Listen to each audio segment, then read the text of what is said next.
Whether you're just joining us for the first time or you've been watching the videos in this series about photography for lawn care or landscaping businesses, you probably have a few questions. Number one, how do I know if I'm hiring a really great professional? And number two, how much is this going to cost? Those are great questions, and we're going to give you some answers today. Stay tuned.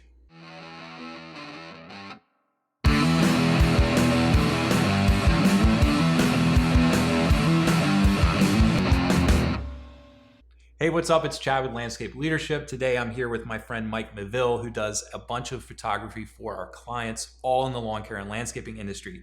Mike, these are really great questions, and one that I think you and I talk about a lot personally is how do you know if you have a good professional? I think it's hard for, it used to be really hard for me, and especially for lawn care and landscaping company owners, to know like what makes a professional good, and do they need to have shot lawn and landscaping in the past? And if they didn't, how do I know I'm getting the right person? There's just a lot of questions around this. So what are some tips that you could give our viewers about how to measure the professional you're looking at to see if they're really good?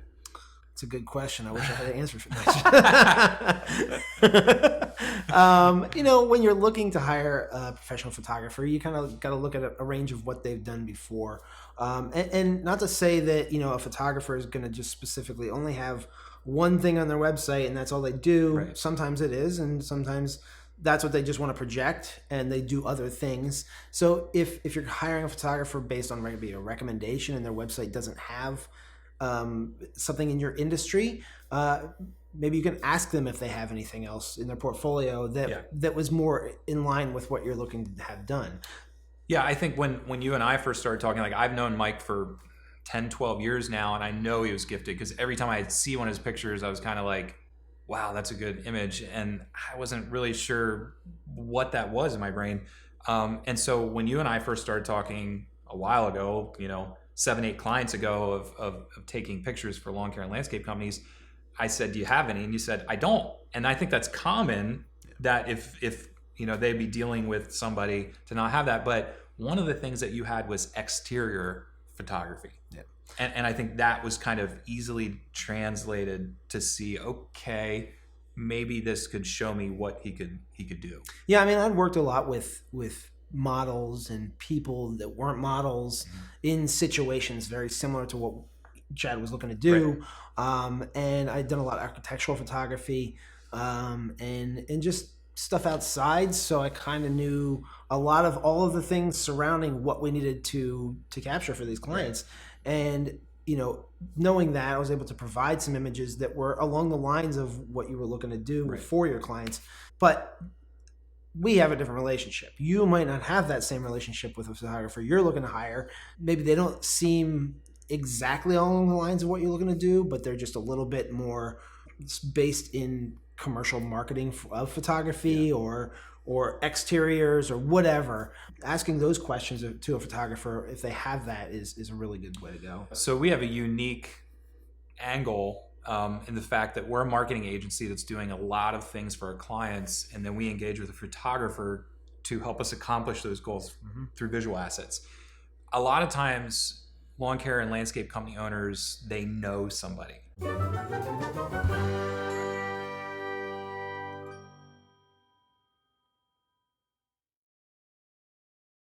Or maybe they have someone on their team and their spouse is a photographer or their kid is just bought a new camera, and you have to resist that temptation to oversimplify what could end up happening, because a lot of times when I talk to these company owners and they've had these experiences in the past, they're really frustrated. They got 20 images out of a 2-day shoot. They've gotten things that were too cutesy and too artsy, and they weren't really about what they wanted to photograph. And the photographer just showed up. They had a list of addresses. They just kind of showed up and took what they felt like should have been taken. And so I think a lot of the questions that go into when you're talking to this person, there should be some red flags and some things that kind of make you a little bit suspicious. So talk about, if you're talking to a photographer, it's someone you knew or you got a referral from, what are some of the things that might make you have some pause to say, wait a minute, what's going on here? Yeah, a couple things that should give you hesitation if you're talking to a photographer you've never worked with before, is if they don't ask you questions, how do they know what to photograph or what you want out of the photographs when they get there? After they ask all these questions, how much time they think it should take, and they should give you a good estimate of that. Is it going to take them an hour? Is it going to take them 2 hours? And then just saying stuff like, oh yeah, we offer a day of shooting for XYZ, because, well, what's a day of shooting? How you're going to get 3 properties? You're going to get 10? You're going to get 1? Who knows? I don't know. They should be asking you questions that lead to those answers. Yeah, like we talked in the previous video about why the importance of a plan really just ends up paying off for you in the long run, of having that schedule, what's going on, the people are involved, and that sort of thing. And so if a photographer is not exploring that with you, that's a huge red flag. You referenced time. That's probably the primary factor of what photographers use to give a quote and an estimate. So that transitions kind of into our next part of this, is how much does this cost? And I've seen the gamut, and it doesn't mean that cheap is bad and expensive is good.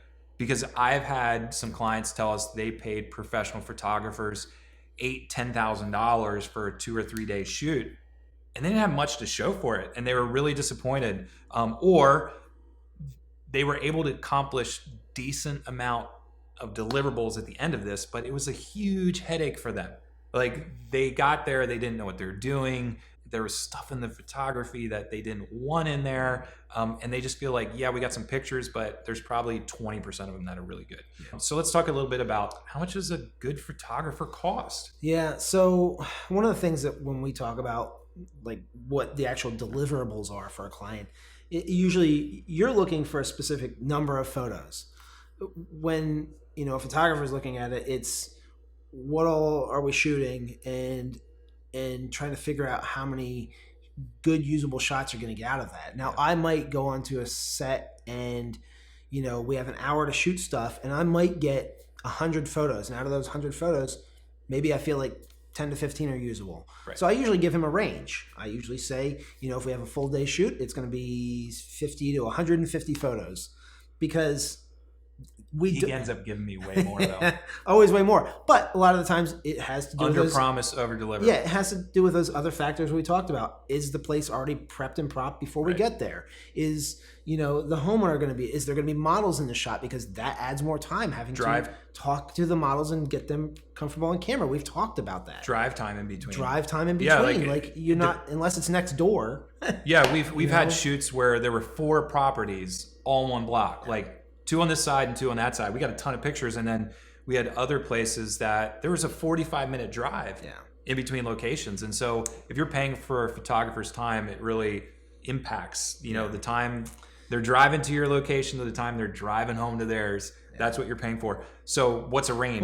Well, what could somebody expect? I mean, here's the other thing. When you're paying for a photographer, you're paying, like, you have equipment, that's a cost. You factor that in. You have insurances and things like that. So you can see, I've got equipment. So a day rate for a decent photographer is usually around $1,500 to $3,000 for a day. Yeah. And if you get somebody that's saying, I can shoot that for you for $500 in a day, they're more than likely not a full-time professional photographer. So they may be able to get you good images, but you're probably going to have to deal with them looking at time frames around their day schedule, because they probably have to go to work. Yeah. So they're not focused on you. They're not focused on those photos.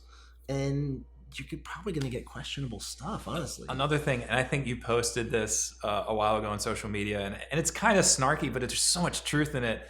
You posted this thing, it said, when you pay me, I don't know what it was, $200 an hour, just say for example, you're not just paying me for my time now, you're paying me for all the time where I could figure out how to do what I do in the years before for now. And I think that's true, because if you think about even landscaping or lawn care, everybody has a different variable hourly rate. And even within that, there's materials, there's these things that drive the cost, but there's expertise. It drives the cost.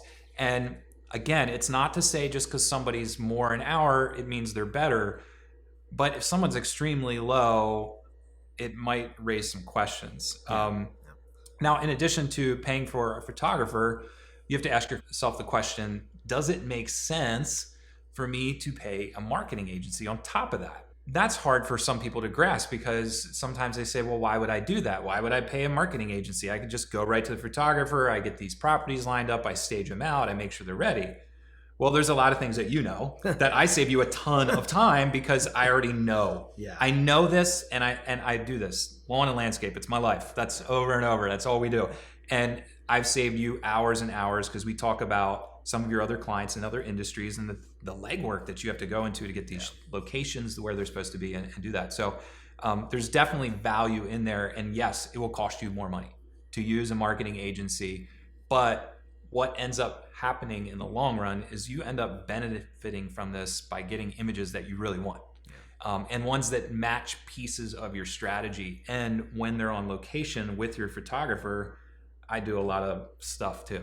I'm sweeping Styling, walks, prepping. Oh my goodness! You look for like you know all of the trees and grasses and all of the bushes and things like that to help me understand what you are looking to kind of use for blogs for clients. Yeah, you know? And so like if you are looking to say, oh, we want to talk about pest control on this type of bush, well, you know what type of bush you're looking for. I don't know. Mike, flip this over and look underneath here. This is a really good shot of this. And so we get all these crazy shots that you never would know. Yep. Is that a plant or is that a weed? No, that's a weed, dude. Don't take a picture of that.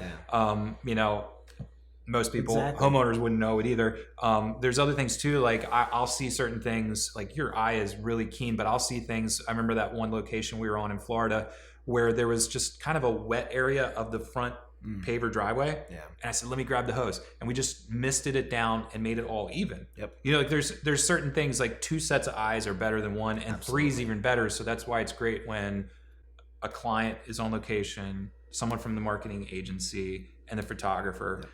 It just saves a ton of time. And there's a lot of times with direction, you think about, you know, like on a movie shoot, you have a director. I play that role of director where I'm kind of directing clients to do certain things, and you're telling me certain things you want them to do, and I'm communicating that back and forth. And it's kind of this nice relationship where we kind of really maximize the time together. I feel like it's, you know, money really well spent. And then if there's subsequent shoots, you know, like we go down the first time together, and then maybe you're okay to go on the next time. The client knows what to expect. Yep. They know how it's going to go, and it really helps. Sometimes you think you're saving money by hiring, you know, just a photographer and not the marketing agency. But if you hire both, you get the actual, like, somebody who knows what they're looking for on set for certain things, as well as a photographer. And that's where, like, when they come together and they can cut down on how much, you're like, oh, we need to get this. Okay, I will go get that.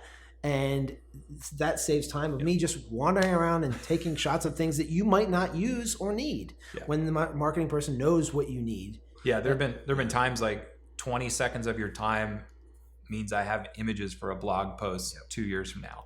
Yep. Just because I see that and I'm like, ooh, you should get a picture of that. Yep. As you tell your clients all the time, you get what you pay for.